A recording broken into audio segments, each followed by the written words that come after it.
आप देख रहे हैं जय भारत टीवी। हमारी ज़िंदगी सरकार ने वैसे भी तबाह करी रखी है। हम कफन बांध के आ चुके हैं घर से, और जब तक हम जीतेंगे नहीं तब तक हटेंगे नहीं। उत्तराखंड में हुए पेपर स्कैम की सीबीआई जांच की मांग को लेकर बेरोजगार संघ का धरना लगातार जारी है और एकता विहार में लगातार बैठे हुए हैं युवा। इस समय आप देखेंगे कि जो युवा हैं वो लगातार यहां पर प्रोटेस्ट कर रहे हैं। हालांकि इनके जो प्रदेश अध्यक्ष हैं बॉबी पवार वो इस वक्त यहाँ नहीं हैं, लेकिन जो धरना स्थल है वो अब ये प्रशासन की ओर से अलॉट किया गया धरना स्थल है और यहाँ पर लगातार युवाओं का धरना जारी है। मांग वही है पहले दिन की कि सीबीआई जांच होनी चाहिए। क्या नाम है आपका? सुनील चौहान। सुनील जी बताइए, कितना वक्त हो गया है, कब तक चलेगी ये लड़ाई? सर ये जो वक्त है करीबन 1 महीना होने वाला है और लड़ाई जो है तब तक चलेगी जब तक सीबीआई मांग नहीं होती। और हमें सरकार से, धामी जी से अनुरोध है कि आप जल्द से जल्द इसका कार्रवाई करें। सीबीआई की जो बच्चों की बेरोजगार जो संघ की जो मांग है उसको उस पर नज़र डालें और उस पर इन्वेस्टिगेशन करें, मतलब जल्द से जल्द। और जब तक कि धरना यहाँ से उठेगा नहीं, मतलब तब तक आप बैठे रहेंगे? जी, हम तब तक यहाँ बैठे रहेंगे इसी तरह। आपका क्या नाम है? सुशील सिंह केंद्रो, मैं उत्तराखंड बेरोजगार संघ का साथी हूँ। अच्छा, क्या आप ये बताइए सुशील जी, एक अभी आप दिखा रहे थे प्रशासन की ओर से एक नोटिस भी मिला है बॉबी पवार को, क्या कहता है ये नोटिस? इस नोटिस में यही कहा जा रहा है कि मतलब जो पुतला दहन होना था सरकार का, तो उसमें मतलब यही दिया गया था कि बॉबी पवार जी मतलब उसमें उग्र आंदोलन नहीं करेंगे या मतलब बड़ी कोई जनसभा की उसमें वो प्रतिभाग नहीं करेंगे और सरकारी संपत्ति को कोई नुकसान नहीं कराएंगे। तो उसमें बॉबी भाई ने भी अपने बयान में दे दिया था कि भाई ये चीज़ें नहीं होगी, जो मतलब रूल्स है रूल्स को पूरा फॉलो करके उसके बाद ही उत्तराखंड सरकार का पुतला दहन किया गया और राकेश कुमार जी का पुतला दहन किया गया। और जो ये काला कानून था उसका 11 का क्लॉज जो 2 था उसमें भी जो दिया गया था कि भाई ऐसे ऐसे जो मतलब वो करेंगे, क्या बोलते हैं, किसी चीज़ के बेफालतू में जो प्रचार प्रसार करेंगे उसमें मतलब वो मुकदमे का वो जो दे रखा था तो उसमें उसका भी पुतला फूंका गया था। क्योंकि उसमें तो जैसे पेपर होता है, जब पेपर में कुछ खामियां पाई जाती है तो दूसरा व्यक्ति तो उसी पे ही आवाज़ देगा। तो उत्तराखंड सरकार से विशेष अनुरोध है कि जिस प्रकार से आप लोग पेपर करा रहे हैं, जो अभी बीच में जो कनिष्ठ सहायक का पेपर हुआ था उसमें भी क्या था कि उसमें 4 सेट थे, ABCD सिर्फ आपने आगे अल्फ़ाबेटिंग तो दर्शा दी है, पर लेकिन जो पेपर का जो सेट में जो क्वेश्चन पेपर का जो मार्किंग रहता है फर्स्ट क्वेश्चन से 100 तक, तो उसमें क्या है कि पेपर ABCD जो था मात्र आपने आगे तो अल्फ़ाबेटिंग ड्रॉ कर दिया कि ABCD पेपर है, पर लेकिन उसके जो अंदर क्वेश्चन है वो तो प्रत्येक पेपर के सेट के प्रत्येक क्वेश्चन सेम है, इक्वल है। तो क्या आप मतलब इंसान को जो ये बेरोजगार जो पेपर दे रहे हैं क्या वो लोग बेवकूफ़ हैं या जो लोग ये पेपर बना रहे हैं क्या वो लोग बेवकूफ़ हैं? तो बेरोजगार संघ तो हर प्रकार के बिंदुओं पर, इस प्रकार के बिंदुओं पर हर समय प्रत्येक टॉपिक पे कदम उठा रहा है और अपनी आवाज़ को बुलंद कर रहा है कि जितने बेरोजगार संघ के साथ और बेरोजगार सभी युवाओं के साथ जो ये भ्रष्टाचारी हो रही है ये चीज़ नहीं होने देंगे। और हमारे एक ही मांग है कि जितने भी अभी तक पेपर हुए हैं, जब तक इन पेपरों की सीबीआई जांच नहीं होगी तब तक हम ना ही कोई पेपर देंगे और तब तक छोड़ेंगे नहीं जब तक हम ये सीबीआई जांच नहीं होगी। सीबीआई जांच की मांग है। आपका क्या नाम है? सर बिट्टू वर्मा। तो जो लोग बॉबी पवार के साथ कुछ लोगों पर मुकदमे हुए थे, उसके अलावा जो शहीद स्थल पर बैठे थे उन पर भी मुकदमे हुए थे, उनकी क्या स्थिति है? क्या उन मुकदमों में आप लोग आगे लड़ाई लड़ रहे हैं या कोई बरी हुआ है? बिल्कुल सर, उसके लिए भी हम मांग कर रहे हैं कि जितने भी हमारे साथी जेल से, जेल के बाहर थे, जिन पे मुकदमे चलाए गए उनसे मुकदमे हटाए जाएं और हमें जो इस लड़ाई में जो हम आगे बढ़ रहे हैं और लगातार उस वही साथी हमारे साथ है, बाकी भी जुड़ रहे हैं हमारे साथ, तो उस पर भी कार्रवाई है। लेकिन जो सरकार को हमने चेताने का काम किया है वो लोकतांत्रिक तरीके से है और संवैधानिक तरीके से है। इसको हम आगे जब तक जारी रखेंगे जब तक हम जीतेंगे नहीं।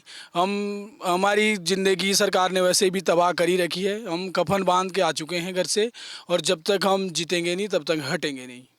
घर में बात होती होगी आपकी, क्या कहते हैं आपके माता पिता, परिवार वाले? देखिए, पहले तो बहुत दबाव था घर वालों से भी कि पढ़ाई का, कि पढ़ाई करो, इस तरह की चीज़ों में मत जाओ। लेकिन जब ये चीज़ें सामने आई तो अब फुल सपोर्ट घर वालों का, पूरे उत्तराखंड के युवाओं का, पूरे उत्तराखंड के अभिभावकों का हमें यही आवाज़ आ रही है कि इसके लिए छोड़ो मत, हम आपके साथ हैं और जिस हद तक भी हमें जाना पड़े हम जाएंगे। और बिल्कुल ये आवाज़ हमारे लिए और भी प्रेरित करती है कि इस भ्रष्टाचार से हमें कैसे मुक्त होना है, कैसे एक स्वच्छ उत्तराखंड बनाना है। देवभूमि को दानव भूमि में इन्होंने तब्दील कर दिया है।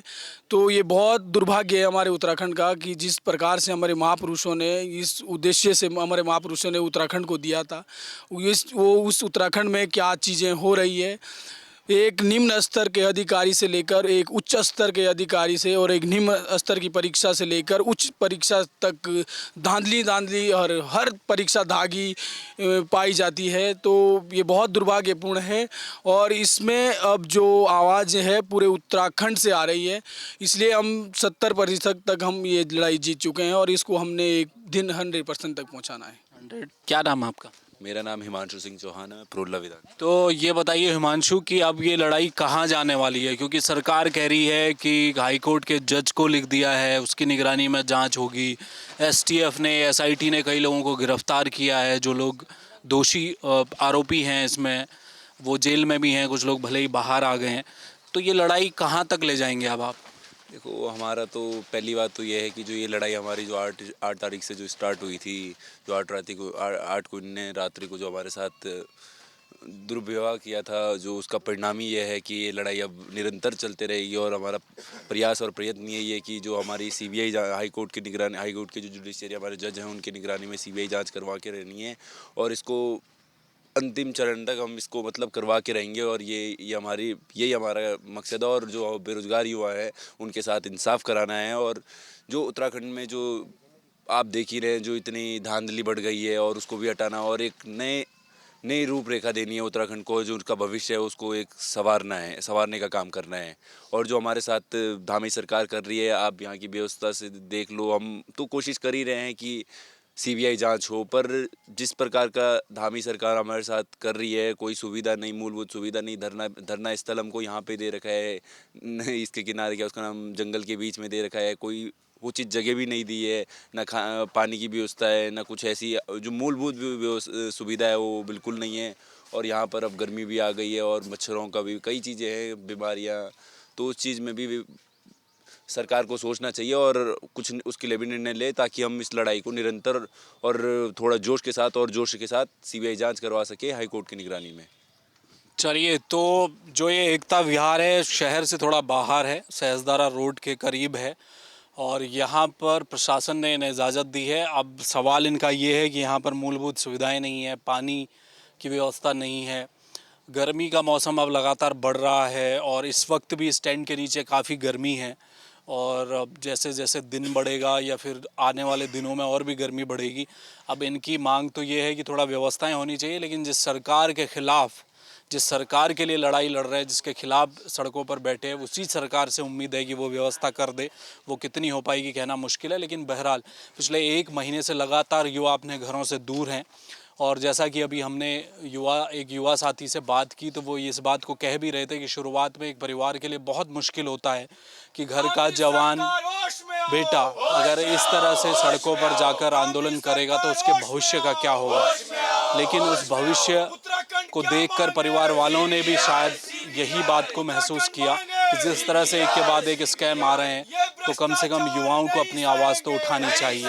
अब इनकी लड़ाई जारी है, देखना ये है कि कब तक अपने इस जोश को ये युवा बरकरार रख पाएंगे। कैमरा मयूर उपाध्याय के साथ हेमवत, जय भारत टीवी। दामी सरकार शर्म करो, शर्म करो, शर्म करो। दामी सरकार शर्म करो, शर्म करो, शर्म करो।